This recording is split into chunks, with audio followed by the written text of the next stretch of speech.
আসসালামু আলাইকুম। আশা করছি সবাই অনেক বেশি ভালো আছেন, আমিও ভালো আছি। আর ইতিমধ্যে দেখতেই পেরেছেন যে আমি আপলোড দিয়েছিলাম যে আমাদের বাগানবাড়ির গাছের পেয়ারা আমি পেড়ে এনেছি, আর এটা হচ্ছে লাল পেয়ারা।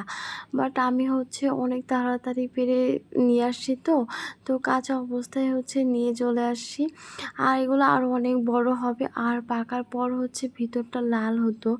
বাট আমি তো হচ্ছে নাছোড়বান্দা, আম্মু বলেছিল, তারপরও হচ্ছে আমি এটা নিয়ে চলে আসছি। আমি বলছি না, এটাকে হচ্ছে বাদুড় খেয়ে ফেলবে, এরকম নানান কথা বলে আমি নিয়ে চলে আসছি। যাই হোক, এখন হচ্ছে কাটছে, তো কাটার পরে ভিডিওতে বোঝা যাচ্ছিল না, বাট এমনি ক্যামেরা থেকে এভাবে বোঝা যাচ্ছিল যে পেয়ারাটা যে ভেতরে লাল, আর ফুল লাল হতে পারে নাই কারণ এখনও তো পাকে নাই। বাট তারপরও হচ্ছে দেখা যাচ্ছে যে একটু একটু লাল হয়েছে। তো আমি আপনাদের একদম সামনে থেকে দেখাচ্ছি যে কেমন লাল হয়েছে। তো এখন হচ্ছে আমি আরও একটা পেয়ারা, ওইটাও কাটছি। কিন্তু পেয়ারাগুলো এত বেশি মিষ্টি ছিল, কি বলবো, অনেক বেশি মিষ্টি ছিল, আর কচকচা ছিল একদম। আর এগুলো না অনেক ছোট ছিল, এগুলো আরও অনেক বেশি বড় হইতো।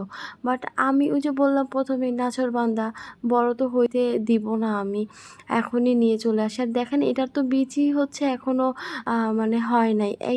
এটা হচ্ছে একদমই কচি, এত বড় হয়েছে বাট তারপর একদমই কচি। একপাশে তো একদমই কোনো রকমই বিচি ছিল না। তা আম্মু বললো যে এই পেয়ারাগুলো মিনিমাম আরও 10 থেকে 15 দিন পর আনলে একদমই লাল হইতো। তো আমি তো আর শুনবো না, আমি তো নিয়ে আসছি। তো এখন যে আমি কেটে আপনাদেরকে দেখাচ্ছি, বাট পেয়ারাগুলো না ক্যামেরার মধ্যে লাল বোঝা যাচ্ছিল না, বাট সামনে থেকে লাল বোঝা যাচ্ছিল। দেখেন, আমি যে আপনাদেরকে দেখাচ্ছি সাইডে সাইডে কেমন লাল লাল দেখা যাচ্ছে না। এই পেয়ারাটা যখন পুরোপুরি পেকে যেত তখন একদম লাল হয়ে যেত। তো কার কার পেয়ারা খেতে ভালো লাগে অবশ্যই কমেন্ট করে জানিয়ে দেবেন।